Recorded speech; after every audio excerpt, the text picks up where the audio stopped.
We have a Patreon and it's free. And it's free, like actually free. Yep, completely free. We finally set up a place where you can get a peek behind the scenes, help shape the podcast, vote on stuff, and just create a community. And you'll eventually snag some rewards that we're cooking up. So please go follow us on Patreon at Best Year Ever Pod. And while you're at it, follow us on all our socials. All right, let's start the show.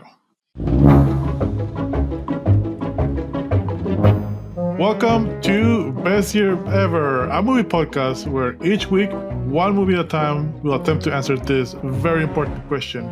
Was 1984 the best year ever for movies? I am your host, Jesús Gonzalez, and with me is the artsy, ethereal, and Parisian Casey Glenn.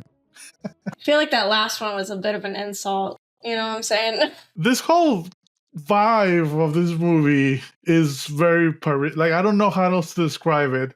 No, it's so French. It's so French. It's specifically Parisian. Like, it's French, but it's Parisian.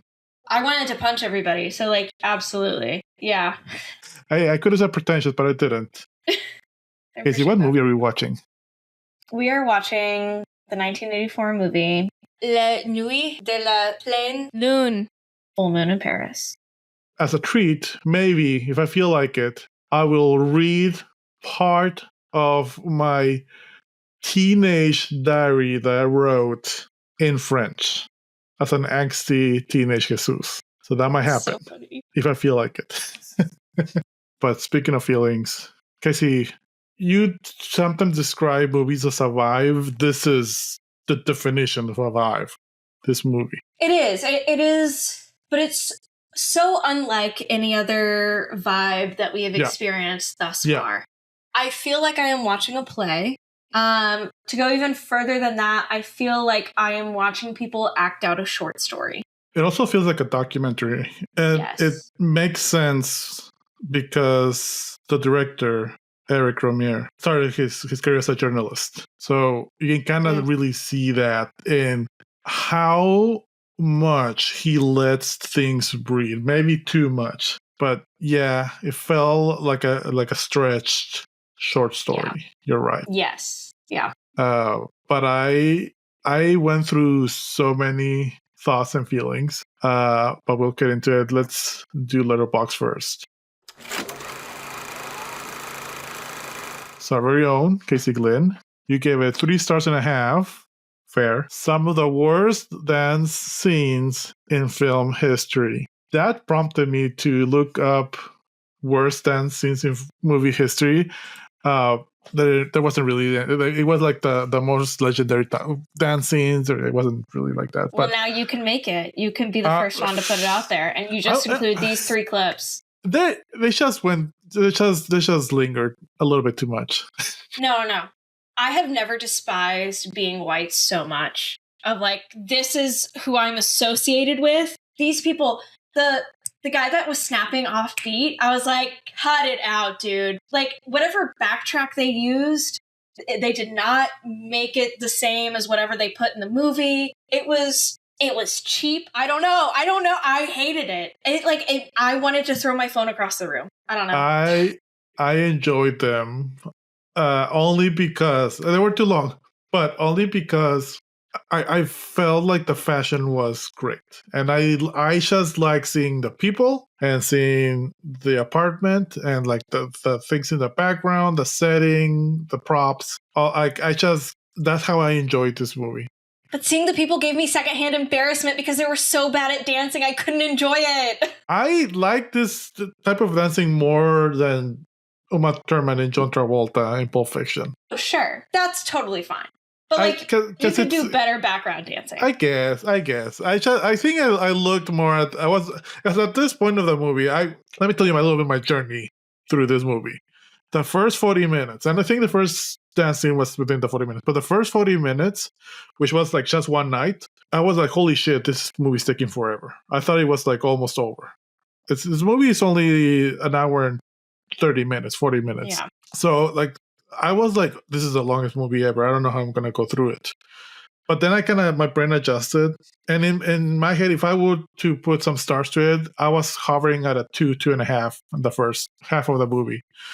And then I adjusted it to be more about this being just about the scenery and being more about, like a play, like a short story stretched out.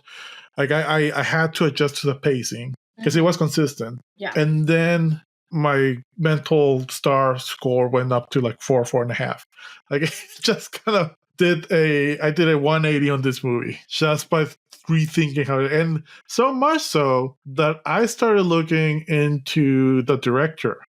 And now I kind of want to watch some more of his movies because apparently he's like a well-known director, and I'm a little bit embarrassed that I didn't know who he was. I'm not a true snob, but now I am. Damn this movie. My level of snobbery is reaching heights never known. This 4-star review. Me with the girls in Eric Rohmer movies, just a bunch of hearts, 20 hearts. Me with the men, puke emoji, curse emoji, angry faces, all of that. Agree. I'll say it. I hated both genders. I'm an equal opportunist hater. I don't know. Yeah, they were all very obnoxious. But the what's the man? Louise, extremely cute. I just couldn't not believe how cute she was. I wanted to fucking rip her hair out of that goddamn pompadour she had going on. I'm like, you can't try anything else. You can't try any other hairstyle. Hey, if it works. Does it work? I don't think so. I don't think so. She was annoying. She was a little too much. They were all very clingy. They would all just like cry, like they were just like, oh, and it's like, whoa. I kind of want to see more of his movies because this gave me a lot of Sexo, Poder y Lágrimas, the movie that I made you watch at the beginning of tonight. It gave me a lot of those vibes. God, at least that one was very interesting. Way more annoying. Yeah. This 4-star review in the heart. I don't know. Sometimes I wonder if I should only be watching Rohmer movies. That's you right now. 3, yeah, honestly. 3.5 star.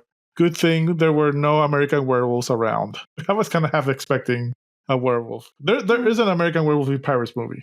That's really funny. It's so bad it's good. Like I love that movie, but it's bad. I'll end it with this one because this is how I felt. 5 stars. I wouldn't give it 5 stars, but it's 5-star review. 5 stars because their apartments look so cool. I agree with that the background looked really cool. Like the setting. Not necessarily the apartment or the decoration, but just the ambiance of it. I really like. Anyway, that's the background.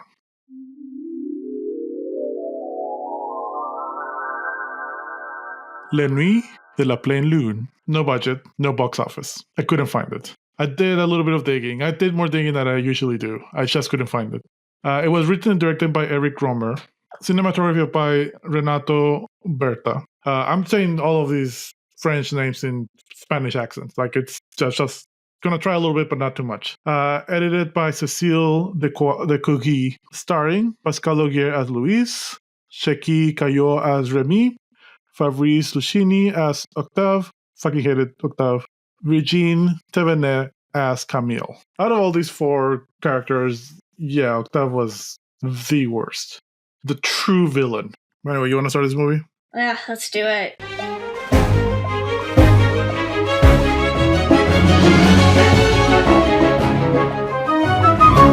I don't think my notes are in accurate order, so stop me if I don't think it matters. Okay, perfect. Sounds great. This is a vibe. It's 3 months. It's 3 months, and it's kind of all over the place. No, because it's more than 3 months. We're kind of going half the year with them, because I think we start in September. And then we go through we start in November. We start in November, December. Okay. That's better. February. We end in February, yeah. Damn. That could have just been the byproduct of seasonal affective disorder. And they just destroy their lives. That's crazy. Actually, you know what? I'll go ahead and say it. My biggest beef with this movie is I'm like, just pick what you want to do and stick with it. And if it doesn't work, then go back. Like, why are we jumping? Like, just pick one. It doesn't have to be the right one. It's fine if it's not the right one. To Louise. You're saying this to Louise. Yes. Mm-hmm. Yeah. Just make a decision. If it's we love a wrong decision. It's okay. By the way, fun fact, or sad fact, Louise was played by Pascal Augier. She died this same year, 1984. How? In October, a heart attack. She had like palpitations since she was young, and she just, yeah. Damn. I know. That's crazy. She was 25. She was 25. Okay. Wow. Cheki Kayo Remy died 31 years later, last year, almost to the day, in October 30th. Yeah. So kind of romantic a little bit. I also hated Remy, so I can't see any romance in it. But she was 25 when they did this movie. She did a bunch, and I think she was in another Eric Romer movie. Because I saw some of his movies, and I recognize some same characters. I think he kind of was that like in England and Mexico that a lot of directors repeat their actors. So I feel like he would have used her more, but yeah. Okay, you gotta be honest with me. You gotta break my bubble. Am I delusional to think that I look younger than her? No, you Okay. do look younger. You and Samuel have like baby faces. I'll take it. That's good enough for me. Because you could have told me she was 35 and I would have believed you. French, Europeans, Smoking. just Europeans. Yeah. All right, so start the movie. Okay. We open with a quote. I can't tell you exactly what it was. You probably have it written down. I can tell you. Yeah, tell us. He who has two women lose their soul. He who has two houses lose their mind. Spoiler alert, she loses both, people. She loses both her soul and her mind, according to this quote. This woman, she lives in the suburbs. European suburbs are so fascinating to me because they look horrendous. Yeah. They look sad. Very sad. Very brutalist. Very much not a vibe. I would also be incredibly depressed if I had to live in a suburb. Her and her boyfriend, Remy, are talking about their plans for later this evening. There is clearly a party she wants to go to, and she will be going to this party. Make no mistake, she's going to this party. I found this conversation incredibly relatable. I think it's a very normal conversation to have, where it's like, I want to do this thing. I know you don't want to do it. It's fine that you don't want to do it. You don't have to. I feel like those conversations stop around your 30s, mid-30s, or at least they happen to us. It's not more like, I want to go, you want to go. I always want to take Nidia. I know she doesn't know that she's not as sociable as I am, but I was like, if I don't go, that's fine. If she goes, perfect. Amazing. But I get it. You know, like, you just got to level set your expectations, right? Yeah. Remy does not want to go. He's not a partier. He likes to, this is a Friday night. He likes to play tennis early in the morning on Saturdays. She likes to party, and she likes to sleep all day Saturday. That is my kind of girl, except I don't like to party. I just like to stay up all night. Yeah, I was going to say. We are a little bit different. So she's like, you don't have to come with me. It's totally fine. I'll stay with a friend. I'll take the last train. I'll take the first train. Like, she is telling him she has figured it out. She knows what she's going to do. She's like, if you do want to come, you can just stop in. We don't have to go together and we don't have to leave together. You can just like show up, pop in, say hello, whatever. He feels the social pressure to be present because like that's his girlfriend. And instead of, dealing with the social pressure and dealing internally with like what you're going to do about it, he's just like, why the fuck are you guilting me into like going or not going or whatever? And puts it back on her. It's like, I don't know, dude, like just like stop feeling guilty. I don't know what to tell you. Anyway. Real quick, they're fighting in his apartment, Remy's apartment. Their apartment was more Remy's apartment. Yeah. But they're fighting in front of a Pierre Mondrian painting composition with red, blue, and yellow. And the only reason I point this out is because this whole movie is that painting. Red, blue, and yellow are motifs throughout the whole movie. And it's all very purposely staged, and the color palette is very specific. So I kind of when I noticed that, and I went like in a Eric Romer rabbit hole. Yeah, there's people. Is that something new? Like people have noticed that. So yeah, just there you go. The vibe. Yeah, a vibe. She leaves for work. We don't know if he's going to show up at the party or not. Yeah, but we know that she's going. Make no mistake. Yeah. She's going. She goes to work. We see her show up, do her job. we see this guy pull up to her office. I wrote here Emily in Paris wishes. That's good. That's funny. She essentially clocks out and she leaves with her guy friend who is Octave. The worst. And yeah, once again, I also say to him, just pick what you want and then just like go for it. Like, why are we middle of the roading this? Like, we're just, just like make a decision. Just make a decision. Anyway, he picks her up because he's going to the party with her. They're going together because they're good friends. They go to her apartment in the city that she's been renting out, but she tells him, "Oh, I'm not going to be renting this out anymore. I'm going to be like using this as like my space in Paris." Yeah, she needs her own space. Yeah, she needs her own space. She's independent. She loves the nightlife. I wrote down here, secret apartment. Oh yeah, you immediately know that this is a secret apartment. That this has not at all been talked about. Remy doesn't know about this. Yeah. Yeah. Her and Octave go back and forth. Octave is basically like, you pick trash men, right? He's doing the thing that all men do whenever they want to get with a woman, and they just trash that woman's taste to try to build themselves up. Wrote down, quote unquote, oh, he's a nice guy. Yeah. No, he is peak nice guy. Friend zone, nice guy. I still hate Remy more, though. I don't know what to tell you. No, okay. No. He's the worst. Out of all of these, Remy is a douche, but Octave is a snake. So I'm gonna. They're kind of in the same. No, I hate them both equally. Yeah. Yeah. So they're chatting as she's getting ready, and she's like, "By the way, it's gonna take me like 30 minutes to get ready. I know you need to run back to your place, so just go ahead and do that." He's like, "No, I'll just wait here with you." And I'm like, "Oh my god, he's in love with her," because like he is like min-maxing the amount of time he can spend with her. Luis is in red, Octave is in blue, and there's a yellow box on one side of the frame, and there's a white door on the other side of the frame. This is peak Jesús novelty. Like, you're not. Yeah. We're not gonna be friends after this. So in this conversation, we learn Octave is married and has a stepchild. Oh, stepchild? Okay. I think it's a stepchild. That was the vibe that I was getting. He does give stepdad wives. Yeah. He's not the stepdad that stepped up. No, he is not the stepdad that stepped up. He's the stepdad that stepped down somehow. Yeah. They stop by his apartment. There's a nanny. His wife is out at a concert.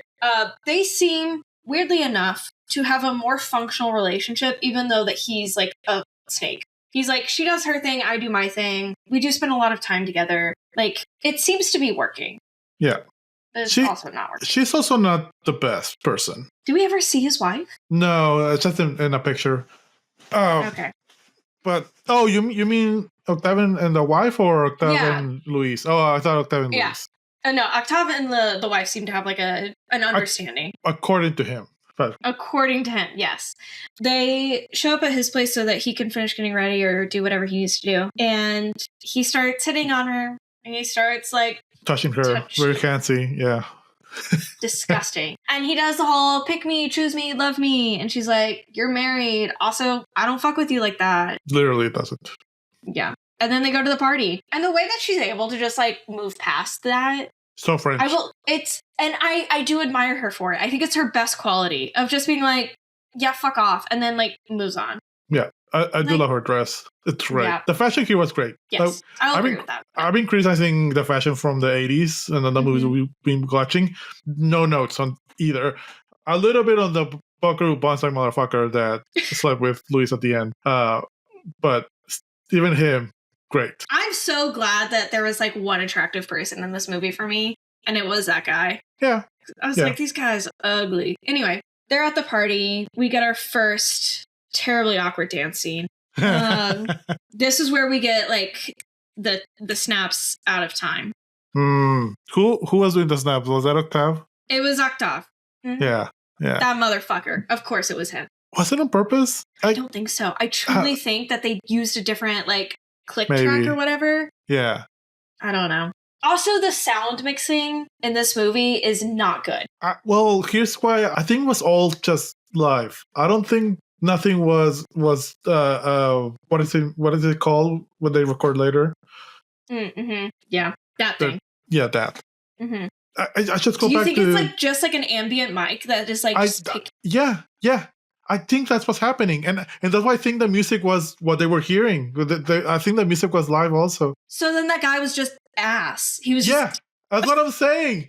I was trying to give him the benefit of the doubt. No, because like it's just it all felt very improvised. I know it wasn't, but it felt very improvised. Because just think about how long the takes were. Yeah. And how ADR. That's what ADR. What they record later. I mean, it could have been ADR. They could have done ADR on some of the dialogue but I think it was just his journalistic background showing here. That's why I want to see more of his movies, because I want to really get into what type of cinematography he did. Like this seems to be the type of movies that he did. So I don't know. I feel like maybe it's all just what was happening. Yeah. God, that's crazy. Anyway, her man shows up. Remy shows up at the party. Yeah, not enthused. No, he does the thing that I hate that people do, and it's like, if you're not going to have a good attitude, don't show up. Like, either show up and be present, or like, fuck off. He's so pale. He's so pale. Yeah, he is. He looks like a Russian like mobster. Like he does. Like that's who I would like cast him as. Well, he has played Russian mobsters. Like I know him as a bad guy. So yeah. Yeah, he looks like a bad guy. Yeah. So he shows up. He's not having a great time. People are dancing. He talks to this blonde girl. I can't remember her name. Well, he talks to Camille, and then he talks to Marianne. Oh, okay, yeah. Camille introduces him to Marianne, and it's like a really quick just hi, and that's it. That's all we see of Marianne. But we know that she plays tennis. And immediately I heard that, and I was like, bad shit's gonna happen Really? here. Mm-hmm. I don't think I heard that. I don't trust people who play tennis like that. I associate tennis with affairs. I don't know why. So if Samuel says, hey, I'm going to go play tennis. I'm like, oh, we're going to get divorced. Okay. Oh, I'm hiring a PI. Yeah, exactly. Yeah. Unless we're playing tennis together, which we will not be. Yeah, no. What are your feelings about racquet? We have talked about racquetball. Racquetball, absolutely trust. Yeah. Okay. Yeah. I don't know why I agree with you. It's weird. Thank you. Yeah.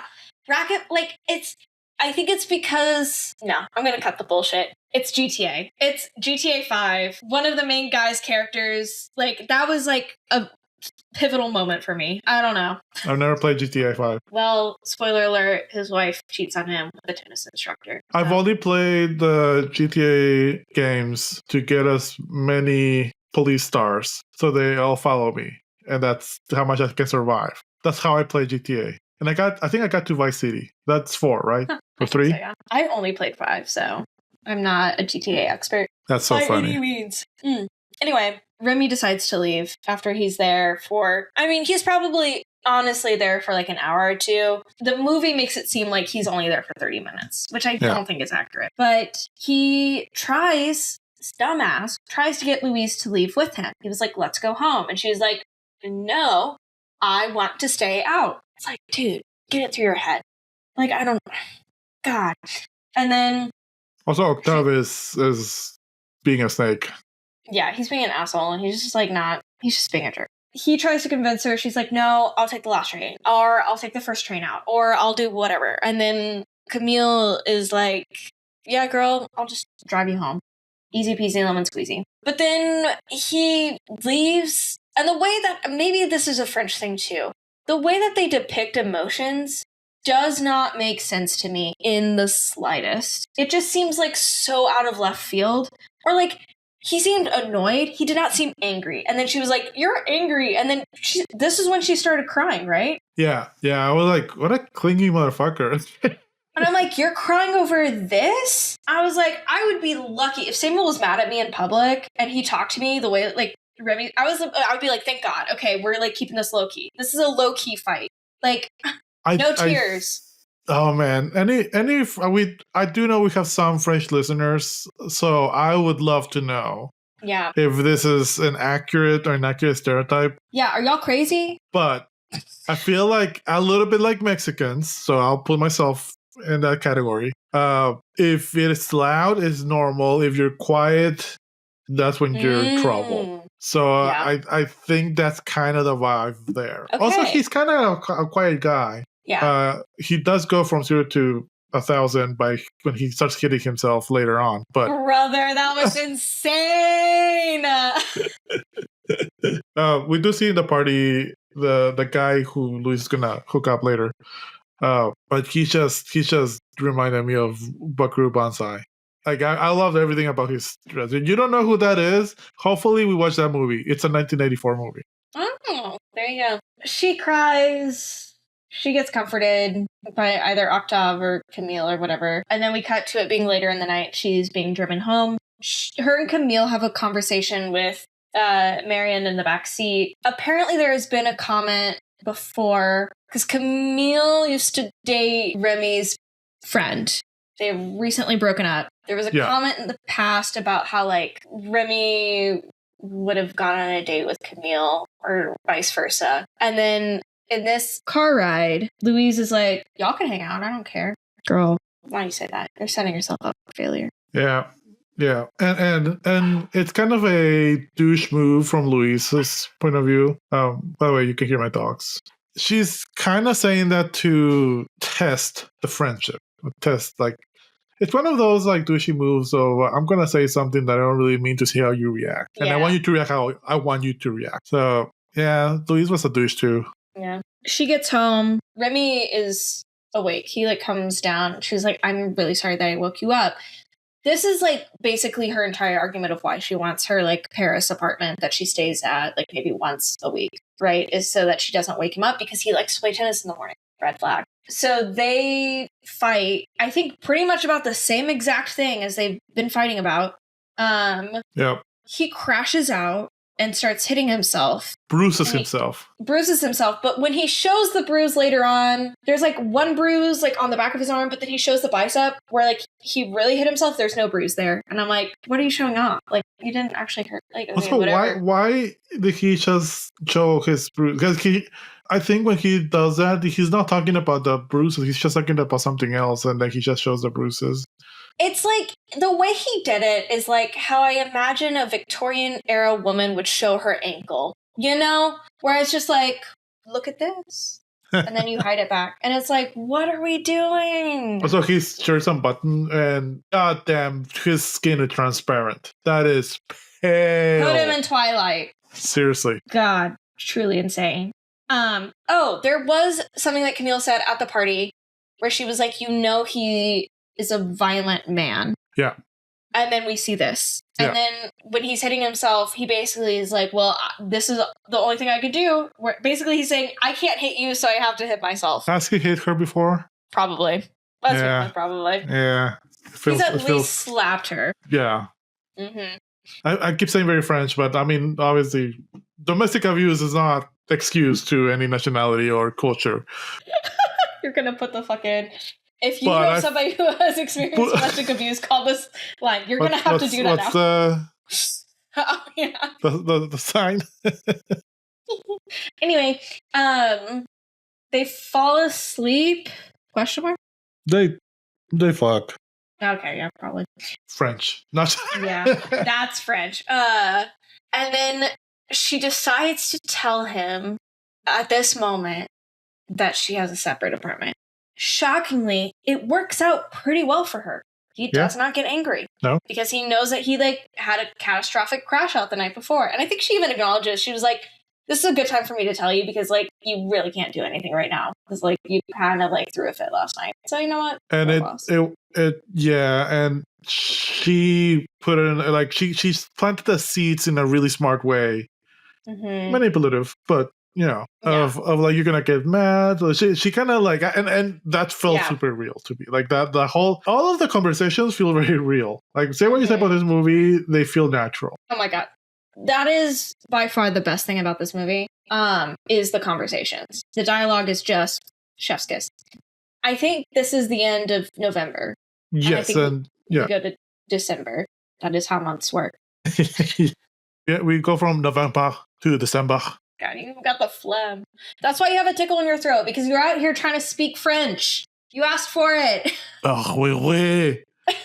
Escalade. They wheel this film like a French pirate. I think it was a fairly short month. The key event that happens in December, I believe, is that we have her out to dinner with Octave. She moves to her apartment. Yes. We start with that. Yeah, she finishes painting her apartment and everything. And there's like a friend who helped her, but she's kind of charging him and pays him extra. Yeah. But yeah, that's like a very 80s apartment. It reminded me so much of my aunt, who's about 10 years older than me, or maybe a little bit like less. But it reminds me of her room in the 80s. Like it's there's a thing called like the millennial gray. Oh my god, it was so gray. Yeah. I was like, I thought you were supposed to be cool in the 80s. Why are you out here with the millennial gray? I was This is where it started. No, this is where it started. And also like all of the couches were covered. There was a random Greek column just standing there. It was very millennial coded. This is where it started. That's crazy. So yeah, the apartment is finished. You know, it's clear she spends time there. Her and Octave get dinner. Yes. Yeah. Also, this is kind of where I'll tell you exactly the scene where my way of watching this movie shifted. It's when she's calling Octave to get dinner or something. And she's in her apartment, and it's just her in her bed sitting, and then she walks, grabs some things, walks back, grabs the phone, and goes off, and then does another thing. So, and you just see the camera panning side to side, and there's like there's no music in the whole fucking movie. There's one song. Yeah. So is it? Then I started kind of meditating almost. I was like, oh, this is that movie. Okay, all right. And then I liked it. This was the scene. This was funny. Either I'm gonna hate this movie or I'm gonna get into the vibe of the movie. Yeah. Interesting. They go out to dinner. I think he is talking the entire time about how much he loves Paris. I don't know. They're having a conversation, as you know. That's all this movie is doing. It's just conversations. Yeah. Oh, sorry. Before the dinner, she goes and buys a kettle. Yes, she does buy Remy a tea kettle. Yeah. Tea kettle, yeah. Because maybe he broke the other one. Because, he's angry. Violence. Yeah, I know. I thought it was really impressive the way they filmed the kettle. Because you can't see the camera. There's a reflection. And you see directly to it. And I thought they did a Matrix. So that reminded me of that. Like, kind of cool like this. So yeah, you don't see the camera. There's a reflection. I really like that little shot. And then they go to dinner. Yeah. They're out at dinner. Octave is just saying some shit. I think at one point he's like, ooh, I need to write this down. What a fucking douche. And then she's like, okay. She goes downstairs. She goes to the bathroom. What was going on with the paper towel holder? What was that? I miss those. Every time I go to Europe, I'm like, we should have those here. Okay, explain it to me. It's just a reusable paper towel. It goes on a loop, and they kind of wash the thing at the end. It's more like an actual towel rather than like a. It's reusable. Okay. Yeah, it's semi-reusable. Like I think it's not like it won't last forever, but it's a way to not waste paper that much.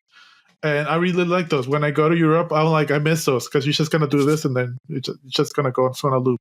That's crazy. I thought about like, ooh, is Casey gonna notice this? And I did. You know, I fucking clocked you that ignorant shit. American. I know. I also missed that. I was gonna look up the cafe. I didn't. But I kind of I think I've been in that cafe. Because that neighborhood is very touristy and like people just go. There's in the middle of Paris. So I think I'm pretty sure I've been to that cafe, but I also miss that going downstairs to the basement to go to the bathroom. That whole thing. I want to do that. As she is about to exit the bathroom, she sees Remy, and she shuts that door so fast. She's like, nope. He takes a call, and this was very frustrating for me. I don't know how you felt. the movie would not translate like background like conversations. Like I had no English subtitles for the whatever was going on, like the call that he was having, and I really wanted to hear that call that he was having. I honestly didn't hear him talking. I heard like murmurings. I didn't realize it was him until she said so. But once she like realizes that he's like left, she goes upstairs and she's like, "Tough, like Remy was here," and he was like, "Oh, I did think I like saw like a familiar woman, like one of your friends." She was like, "Who?" And then this is when he gets really snaky, but it's also, he plays it so well that I'm almost convinced that he is actually innocent here. So I'm not sure what to feel. Okay. All right. I won't give him the benefit of the doubt because he's a writer, so I think he knows what he's doing. And he's doing the thing of, I don't know, but if I would. And then at the end, why I say he's a snake, he takes zero responsibility, zero accountability, because he just said, "Oh, I'm a writer. This was fiction. Like, I just made it up. Whatever." Yeah. Fucker. That's fair. I did like a lot his little speech about Paris and the writing and that thing. Like, everything he said here, loved it. I felt like Louise in this moment. She was so checked out of that conversation. She did not care. She was just like, "Okay, you keep talking, whatever." I feel like he was so self-involved, like he didn't like care what she thought about that conversation or not. I feel like I would a little bit more. But yeah, if I identify with someone, I kind of did with Octave in this scene. That's funny. Not the snaky part, the Paris part. Sure. He's like, "No, like I think I recognize her," and he was like, she was wearing like a toque, whatever, the little, it's a fur hat. Okay. I didn't know what it was, but yeah. Mm-hmm. And she was like, "Oh, that must have been Camille." And he was like, "I don't know, could have been." She was like, "Well, I did say that like they could hang out." And he was like, "Oh my God, what if they were planting seeds that they were going to be together?" And then he was like, "But like you said," he was like, "That I don't know. That's so crazy. It couldn't be. I'm just a writer." Douche. Yeah. Louise goes home the next day. She goes back to the suburbs. But she's also kind of feeling guilty for hanging out with Octave. Like she definitely doesn't want to be seen with Octave. Yeah. She also, you can tell she's like on the verge of crashing out at the possibility that Remy is seeing another woman. Yeah. Once again, just make a decision and stick with it. Or make a decision, realize it's wrong, and then decide on something else. But it's like, whatever. Anyway, she goes home. He's meeting with some guys. I don't know. Camille shows up. Camille's like, "I was in Italy this past weekend, or this past week, whatever." She was like, "I brought these for you." And she's like, "Oh, thanks." And then they go upstairs. And Louise is like, "Where were you last night at 10 p.m.? Not actually. But she was like, "So when did you get back from Milan? What time?" Yeah. Like she's trying to see if Camille was out there, and so Camille was in a play. Camille was in a high school play. Like, she was such a bad actress. I'm sorry. It took like she. I don't know. It didn't feel natural. It just took me out. It rarely takes me out when the actors are bad. She did. Maybe it was a haircut. I don't know. Yeah, that haircut was rough. It was very French. Very French. Very 80s. Yeah. And Camille's like, can tell that like Louise is trying to suss her out. But Camille's like, "I got this new man. He's Italian. Everybody knows that we're going together. Like we're chill. Everything's fine." This is where I start suspecting Camille a little bit. I was like, is there an Italian man? Is there? Is Louise right? Or Octave? Like, but yeah. Also, when they go into Louise's room, the first thing that Louise says is, look at my new lamp. It's LED. Ooh, well, she doesn't say LED, but it's new. It doesn't give off heat. I'm like, oh yeah, she's an artist. She's a creator. Those were new. She's making her little LED lamps. I didn't know. Oh, I thought she just bought it. I don't know. Oh no, I think she was making them. I didn't know what she did until the end, until she was talking to the artist. Like, I didn't know she was an interior designer. Like, I knew she was. I thought she was like a fashion thing, or I don't know. But yeah. Yeah. Louise and Octave see each other again in this month, and she's like, "Octave, it wasn't Camille." And I think Octave is like, "Are you sure it wasn't Camille? You sure she wasn't lying?" Now Octave is in yellow and Louis is in blue. And the Yeah. background is red There you and go. white. That's all I can remember for the month of December. Huh. I think this was January when this happened. Maybe When I'm wrong. do you like? I think I we're in guess it's January possible. now. We're in January now. Okay. I think December was just Louise gets a new apartment, and then either January, December is the whole cafe, and this meeting with Octava. It's definitely January. Okay. I did love the subway background, and like it's just in a little cafe. I love what she was wearing. Like the whole setting was great. Yeah. January, I also have a hard time remembering exactly what happens. I know there's a specific moment where she calls up 3 different people to see if they want to hang out. Nobody wants to hang out. Yeah, They're all busy because it's like last minute. But what she said at the start of the movie was that she wants to like feel loneliness. And so I found this moment very rewarding of like, she's finally feeling loneliness and now she like gets to like really sit in that. And like, I am genuinely happy for her because she wanted to experience that and she's getting to experience it. And she's getting to experience in a safe and controlled way. Yeah. And Octave said, loneliness is not fun. You're not going to like it. Yeah. And she's like, I don't know. I need it. Because everyone always loves me. Everyone's always after me. I always have someone with me. Ugh. Like, girl, wake up. What else happens this month? I think that's it. I think we go to the party when she hooks up with Buckaroo. Okay, so there are we get 2 parties in fucking February. This is a way longer dance scene. This one, like, what is happening? This was like watching the opening credits of Dirty Dancing, but you're watching middle schoolers try to emulate this because it is that bad. Yeah. I'm like, how can you get any enjoyment grinding on each other like this? You are so robotic. Like, this is not sexy. This is not hot. This is awkward. I hated it. Also, a dude looks directly at the camera. A dude was like, can I stop doing this? Can I please stop? I don't want to do this anymore. I don't want to fake dance. Like a good few seconds on like the only black extra that they had. They're like, we gotta show off diversity. It's like, okay. But she's at another party. She's living her best life. We see the guy that I think is incredibly hot. You are associating him with this other guy. I don't know if this. I don't know if it's positive association or not. I'll send you a picture. Okay, thank you. Yeah, she's getting along well with this guy. They're not talking. That's fine though. That's vibes. Also, I will say, what makes these dance scenes also particularly painful for me is how bright the room is. That's what I'm saying. Like, it feels very journalistic. Like, it feels like they're just using the lighting that's there. They're just using the sound that's there. Like, I feel like there's no post. I mean, I know there is, but I feel like there's 0 post. There's no color correction. There's no sound mixing. It's just like, boom, print, we're good. Move on. I don't know if this is making me hate the movie more or like the movie more. I honestly, TBD. This is why I like the movie more. I don't know if I'm there yet. They dance. She is wearing a gorgeous backless dress. Oh my god. Everything that she wore in this movie was great. Yeah. They go and make out in the kitchen. This was so funny. This shit was hysterical. They make out in the kitchen. Other people walk in.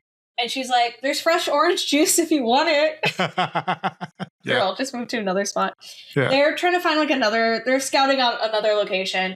Guess who shows up? Not Remy. But also, wait, hold on. But also, before they make out, Buckaroo, once a motherfucker, takes off his pink gloveless, fingerless gloves.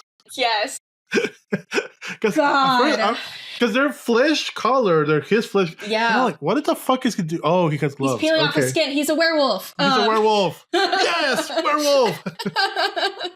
But yeah, so they leave the kitchen. They're finding another location.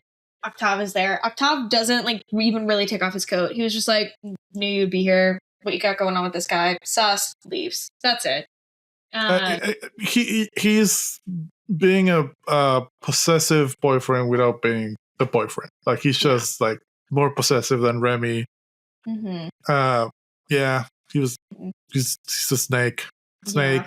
Snake. Then she asks Hot Guy, as I will only call him now, she's like, they make plans. They make plans to hang out Friday.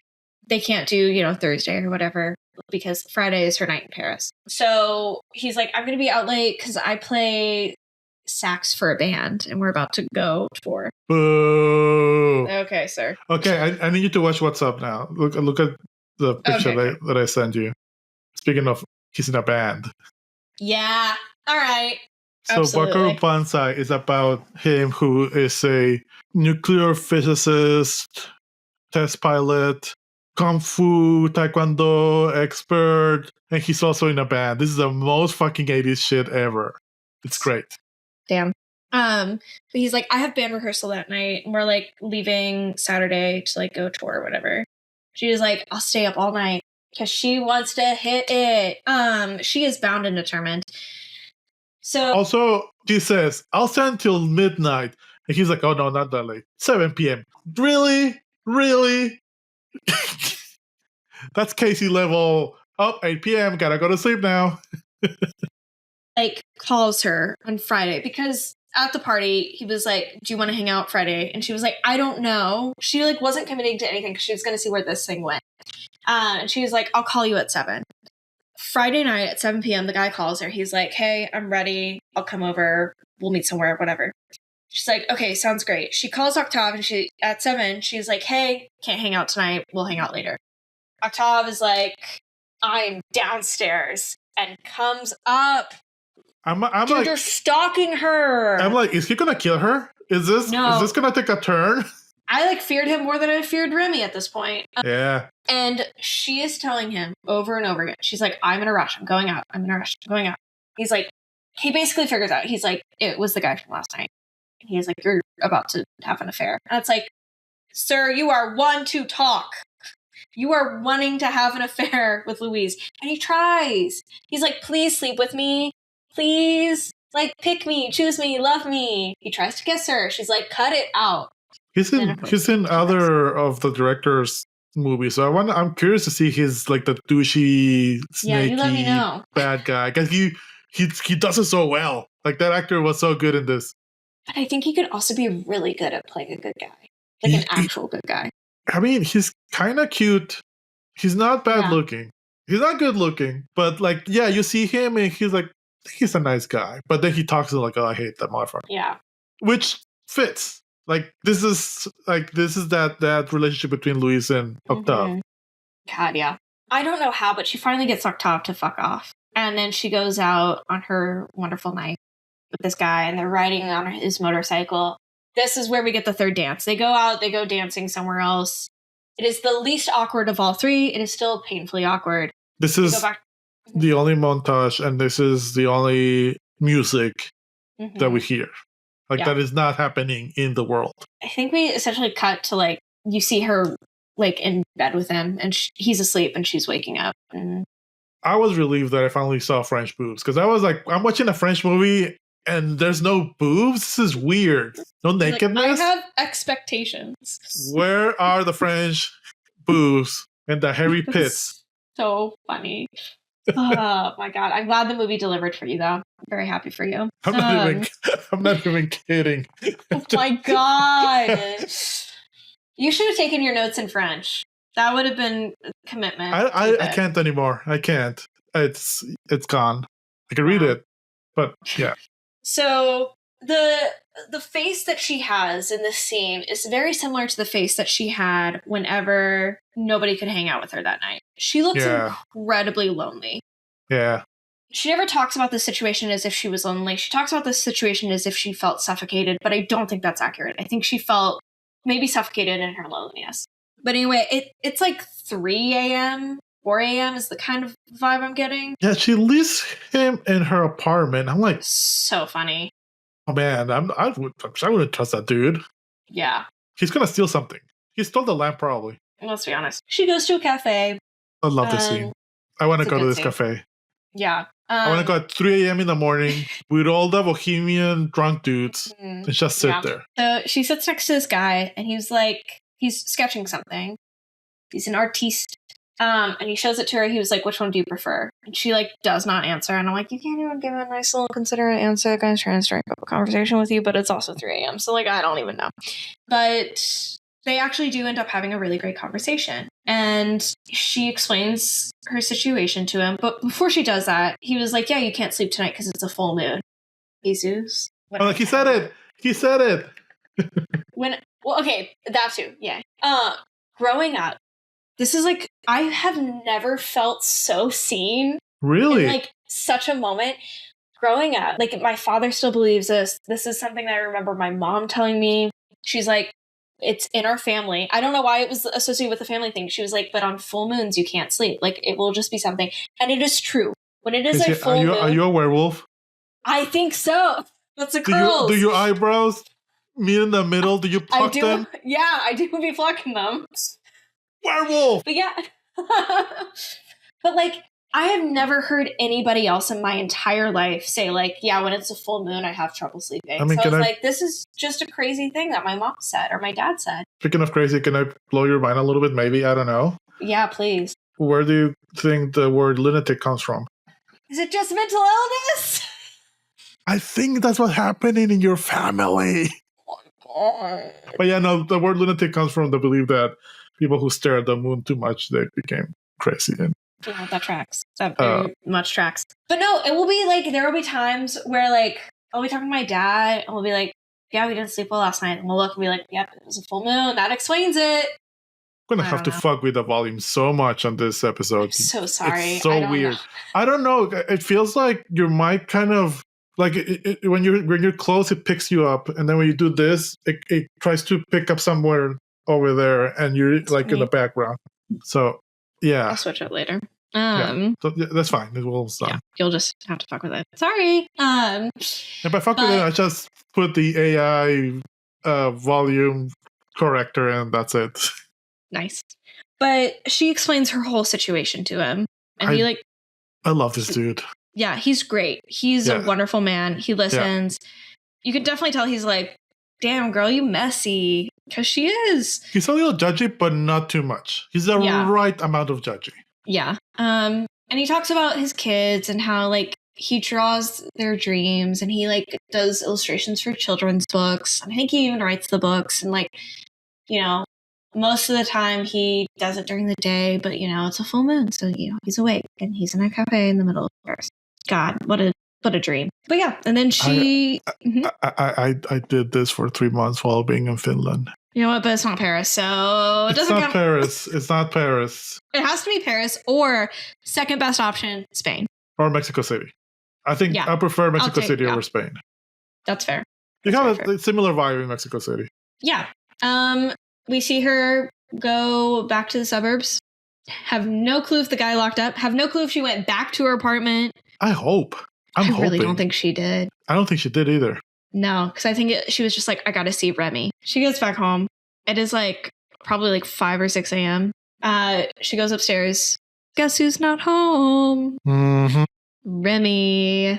Ooh. Were you like, oh, he's with Camille? Because here I'm like, oh, he's with Camille. Like, okay. No, I fully believed it was somebody else. I wasn't fully set on Marianne. But I knew it wasn't Camille. I was just like, he's cheating. Yeah. She falls asleep on the couch. He comes home. He sees her. I think she confesses first. No, he does. No, he does first. Yeah. Yeah, he's like, I was with another woman last night. She was like, that's great because I was with another man. And she was like, you know what? But no biggie. It's fine. And he goes, no, it is a big deal. He goes, I have fallen in love with her. And then she's devastated. Yeah. She says, you weren't here. I wasn't here. Now we're both here. Let's move on. And she's like, nope. Because she said at the beginning, if I fall in love with someone else, I'll leave you. And I want you to do the same. So he did that. That's an excuse that he cheated on her. But she doesn't have a choice because she said it. I think she calls Octave. She calls the best friend. I fully believe they're getting together after this. I will say it. I fully believe that they are getting together. I feel like she's getting together with Octave for like a second until she falls in love. And then he'll obsess again. Yes. But Yes. yeah, he will fully leave his wife and Yeah. adopted son, I guess. And then she will get bored, Louise. And then that's when we get the sequel when he murders her. Exactly. Actually, I'm going to escalate this a little bit more. She only has rebound sex with him.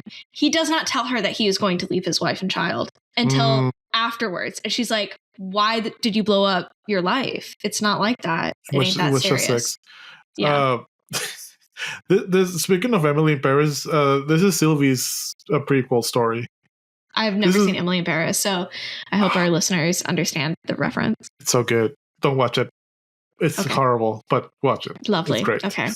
But yeah, that's the end of the movie. She calls Octave and then she leaves and she goes back to her apartment in Paris. It ends how it begins. Yeah. In the suburbs. Sad suburbs. Yeah. I usually ask you how you feel, but I'm going to tell you how I feel. And I feel so relaxed. Guess it's one of those movies that nothing happens. Nothing happens. Yeah. Like there's a little bit of like tension and there's some drama, but it's very mild drama. Yeah. I told you I went to Eric Romer rabbit hole, and I wanted to see his all of his movies, and I went to MDB. Out of his movies, out of his top 20 movies, he did a lot of movies. This is what I think he's just like film, good, printed, done. Next one. Full Moon in Paris is number 11.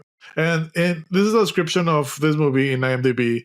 Feeling suffocated by a possessive boyfriend, work and suburban life, a young woman starts spending the weekends in her Paris apartment in order to reclaim some of her lost freedom. It sounds so mundane and so slice of life. This is another movie. This is the number 1 movie, Claire's Knee. On Lakeside Summer Holiday, a conflicted older man is there to have a flirt with 2 beautiful teenage half-sisters, despite his betrothal to a diplomat's daughter and the fact that the girls have boyfriends. Problematic, but very Downton Abbey. It feels like it's... What a switcheroo. I know. And then you read, I was reading the other ones. This other one, A Summer's Tale. As a reserved young graduate vacations in a seaside town, he hopes his girlfriend will join him, but he ends up bonding with a local young woman whose female friend is also smitten with him. It feels like nothing ever happens in these movies, and I think that's the point. Yeah. What do you feel? I enjoyed talking about this movie far more than I enjoyed watching this movie. I think that's interesting. I don't think I've ever felt that way before. Could you watch this movie as a background noise kind of movie? Like you're doing the dishes, you're doing some even reading, I feel like. It's so hard for me to picture it because I never consume media that way, but this is how I can see me watching this movie if I am sick and I need something to like fall asleep to. I would absolutely pick this movie. Yeah, I like that. I feel like we need to watch Paris Je T'aime. Is that a French movie that's going to be super hard for me to get access to? No, this is okay. This is it's a series of little short stories. They're not connected. Kind of the end, but they're not connected. Different actors, different director, each one. Different vibes. One's a horror story. Most of them are. They're all romantic, but some of them dip into other things. And they're not all in French, but they're most in French. But they're very. It's very 2000. This La Nuit de la Pleine Lune is very 1984. Paris Je T'aime is very 2000. So yeah, I think we need to watch that. That lingers in my 6th and 7th spot. Paris Je T'aime. Yeah, I think I'm going to watch it after we start recording. Aww, cute. Do you want to do awards? Yeah, let's do it. We have 3 awards: Best Actor Ever, Worst Actor Ever, Best Scene Ever. Casey, Best Actor Ever. Octave, the guy that played that guy. Same. Nice. Yeah. He was so good at being evil. Well, not evil, but gross. Yeah. Just being gross. Worst actor ever. I don't know. I know. You know I know. Yeah. Regine Thevenet. Camille. I just didn't like. Maybe it was her style. I don't know. I didn't like her. I didn't like her in that one scene. I didn't mind her in the car or in the party. Everybody was decent. Yeah. Except, okay, you know what? I'll pick her. I mean, she's an easy pick. The way that she portrayed some of the lines, I didn't love. And I don't really have that critique of anybody else. Yeah. Best scene ever? The last scene, where she's talking with the guy, and they're talking about the full moon. Oh, yeah. Okay, yeah, me too. Nice. This is the first movie that we pick all the same things. I think it is. Oh my god, we really did. Yeah, I was gonna go for the Octave and Louis Cafe scene when she sees Remy. Yeah, because you really love how he talks about Paris. I did. I like it. I like his monologue. But yeah, that dude, that actor, the painter. Like I looked him up and like, is he a real painter? He's not. He's an actor. But he's like he just felt like this. Just painting. Where's she needed a baguette and in a beret. Where were the stripes? Yeah, where were the baguettes? Casey, very important question. Solely based on this movie, was 1984 the best year ever for movies? I think it will be the softest yes of all time. Yay! I'll take it. I feel like we need to watch another one of his movies. Maybe not the one that I talked about. I will not be watching that movie. I'm opting out. I kind of want to see it. I don't know. But yeah, I want to watch some of his movies. What are we going to watch next week? What are we going to watch? Is it my turn to roll? And the way we choose movies is we take the top 100 movies from IMDb and choose randomly. 41. 41. Fuck yeah. Conan the Destroyer. Yeah, let's do it. Hell yeah. It's gonna be really bad. Fuck it, we ball.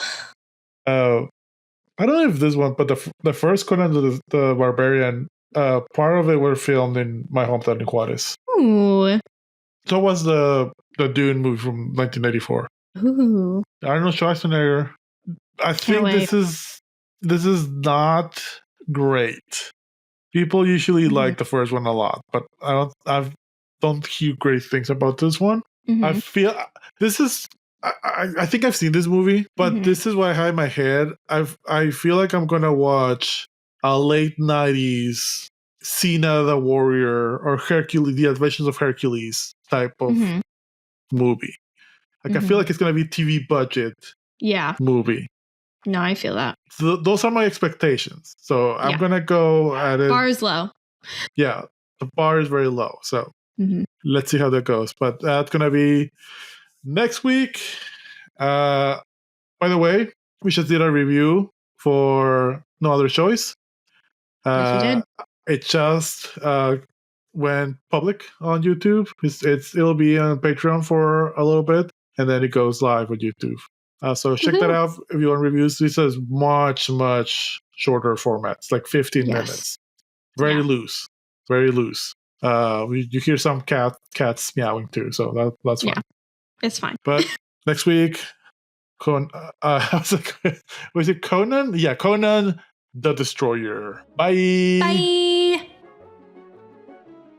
What is your favorite Paris movie or French movie? Did you think that Paris was well depicted in this movie? We would love to hear from you. You can email us to bestyeareverpod@gmail.com. You can reach us on all socials, bestyeareverpod. We are on Instagram, TikTok, Blue Sky, Threads. I think mostly post on Instagram. I'm pretty active there. We are also on YouTube. We do have some shorts there. You can see our pretty little faces. And we are posting reviews that we post a week earlier on Patreon. So if you would like to join our free Patreon, please do so. We have some behind the scenes, and I will be posting some editing clips. You can see the process of how I edit all the episodes. If that is of interest to you, please follow us. But as always, don't forget to rate, review on all your podcast listening platforms.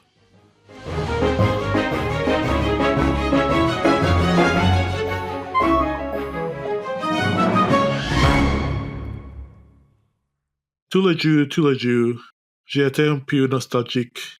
Peut-être parce que je suis un peu seulement de se réveiller de sommier. Un sommier que moi aimerais tomber.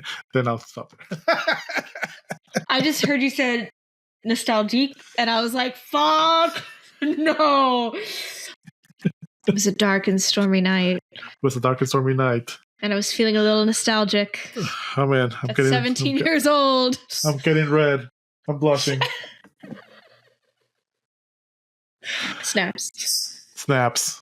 This is your treat. Thank you. I appreciate it.